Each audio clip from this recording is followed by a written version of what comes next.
lot of mixed emotions. Um, I think some relief in some way. I mean, I think you hear some rumors in the off season, something new to me at least, and then I feel like ever since I've been here, it's kind of been a topic of conversation. How you're going to deal with it? What do you think about it? How do you play with it? So I think in some weird way, it's a little bit of a relief. It's definitely an emotional time for me and my family, but um, definitely excited though. I mean, I think if there was a, you know, location wise, I think if, aside from maybe going back to LA or Arizona where I live, being on the West Coast is going to be a pretty cool opportunity for me to be a lot closer to my family. What makes this so emotional for you? It's all I've ever known, but you spend a lot of time here. Spend more time here than you do in your home in the off season, and I spend more time with people here than I do with my own family. So that that, that part of it's hard. Have you had a chance, are any of the guys in there, have you had a chance to say goodbye to some of the guys? Yeah, surprisingly, it was a little easier than I thought it would be. I think me and along with my teammates, I think we're just still trying to kind of process it. I think it'll be hard coming back here in a couple weeks, though, seeing them. But I wish these guys nothing but the best. Kevin, did the front office stay in touch with you? Did you see this coming at all? No, to be honest with you, first time I heard about it from anyone in the front office was when Ross called me this morning. I was actually in a car on a way to go do something, and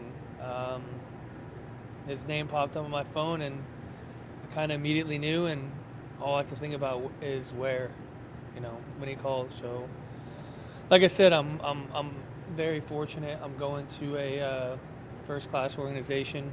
I'm very excited to get a chance to play under Boji for his last season, get a chance to pick his brain a little bit. Don't know a ton of guys over there. Obviously, they have a lot of superstars there, guys that I'm excited to learn under. But yeah, that was the first time that I had heard anything about it. So It's a lot to process right now, but what are some moments you'll take away from your time in Toronto, and best moments? I mean, it's pretty easy to. There's so many different things, but obviously, getting an opportunity to win a division here is something I'll always cherish. Get an opportunity to play in the postseason in back-to-back years. Be a couple games away from going to the World Series. I think that's why everyone in this clubhouse plays. We all play to win and get to that point of the season when you're playing in the postseason with a chance to go to the World Series. Unfortunately, we came up a little short, but I'm really proud of what I was able to accomplish as far as just kind of revitalizing baseball in Canada. Seeing the way the stadium was in 2013 when I first came up, seeing the way the stadium was even at the beginning of 2015, going out, win a lot of games, making some mid-season acquisitions, playing in front of a sold-out crowd for almost 2 years straight was some of the best times of my life.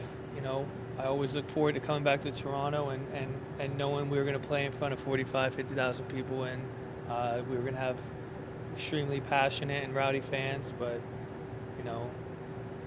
as I actually got a chance to not play yesterday and sit back in the dugout and kind of look out yesterday with the type of attendance we had, and just kind of really process the amount of change that's just happened in my short time here in the 7 years I've been here.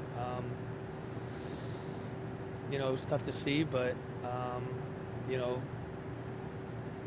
ultimately I want what's best for this organization, and they feel like me moving on and them giving some other guys some opportunities to play. Then that's what needs to be done. And this is always going to be near and dear to my heart, and this place I always call home. But I'm really excited to get to LA and meet my new teammates and have a chance to play in Dodger Stadium, a place I've been wanting to play in for a long time, and grew up going to a ton of games, and I get opportunity to see my family a lot more. Have you heard from any of your new teammates yet? Has anyone reached out to you? Not that I know of. My phone's been blowing up. It's been pretty crazy from the time that I knew I was getting traded, which was a lot before a lot of you guys knew I was being traded. So, I had opportunity to kind of get myself packed up and try to get my wife and family situated. But no, not that I know of. I'll check my phone on the way to the airport, and we'll see. Actually, you know what? I did see Eric Kratz did text me. He was a guy I never played with him here in Toronto, played with him in Buffalo. I know he's over there now. So that makes one. Kevin, was it all this morning that happened, or was it last night? Yeah, no, it was all this morning. I would say it was about, I left my place at 10:30, got in the car right around 10. I mean, it was shortly after that. I was probably 2 blocks away from my place, and, I had the lady driving me. I just kind of tapped her on the shoulder while I was on the phone with Ross and said I need to go back to the hotel. I didn't tell her why. It was something that Ross had told me it was happening. It hadn't happened yet. Keep it a secret. Obviously you could tell your wife. So walked back up to my place, and my wife was like, "What are you doing back?" And I broke the news to her, and it was a little emotional. He told you just this morning it was happening, and then you found out later it did happen. Is that how it went down? I mean, I think that's typically what happens. This is new to me. I think they kind of give you a heads up a little bit that you are going to be traded, that it's going to happen. I think it's just a matter of, whatever they do in the front office as far as maybe notifying their players, maybe people have to pass physicals, whatever it was. But he let me know around 10:30, and I don't really know what time it became official, but, it was kind of definitely a different morning. Were you anticipating all this before today, Kevin? Though? No, I You just went out wasn't. there I, and did it? I wasn't anticipating it being today. I think we had an opportunity to speak yesterday about some of the rumors. We had a chance to talk about it a little bit as well, and you never really think it's going to happen until it happens. I think you never really anticipate it happening, this early in the year.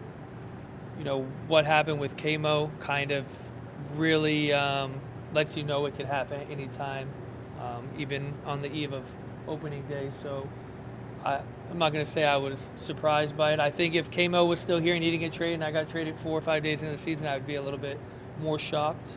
But after KMO was sent on the day before opening day, I think everyone is a little bit more aware that it can happen at any time, any place. I apologize if you've been asked this before, but if you have, you don't have to answer. I'll get off it. But what's your take on the direction this franchise is obviously taking? We don't necessarily get that information. That's something that Ross and Mark and Charlie they probably have a better idea of what they're doing. But I could just speak on the amount of talent that I've seen from playing with these guys in spring training. There is a young core group of young kids that are extremely talented and that are going to accomplish great things in Blue Jays uniform. Hopefully it's here sooner than later, but there's definitely some really talented kids that are coming up, and there's obviously some really talented guys in there that you've just seen the beginning of what they're able to accomplish in their big league careers. And like I said, ultimately I'm going to want nothing but the best from this franchise, and hopefully I'm in a position down the road in my career where maybe I get an opportunity to come back here and play, and things are looking, maybe they're going in the direction where they can use an older, experienced guy like myself. Kevin, when you think of the 2016 season, you came off a playoff run. 2017, you were expecting contend. Are you surprised at how quickly things kind of fell apart? I mean, I guess looking back on it, yeah, maybe a little bit. I think you have a team that was able to come within a couple games of the World Series. You have a lot of those guys coming back.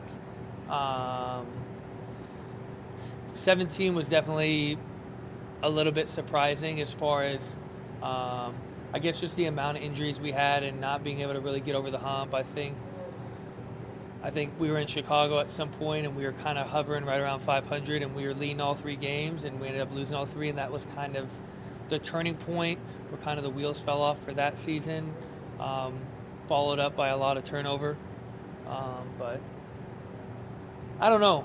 You know, I'm still fairly young in this game. You guys have been in this game a lot longer than I have. You know, me experiencing change as far as a new front office, going from Alex to Mark and Ross. Don't really know how that's supposed to look or what it's supposed to look like on paper. I think everyone has their ideas when they come in and take over an organization of what they want to accomplish. But yeah, I think looking back on it,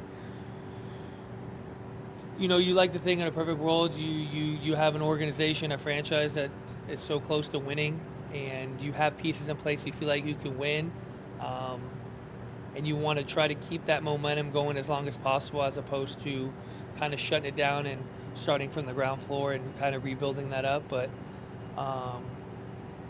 you know, they have a plan in place, and like I said, they got a lot of young, talented kids in this organization that will hopefully return this place to you know, some of the magic, some of the good times that, you know, I was able to experience here in 2015, 2016. Kevin, you haven't checked your phone yet, but there's a lot of fans out there who are, you know, saying goodbye to their Superman. Really sad to see you go. What do you say to the Blue Jays fans?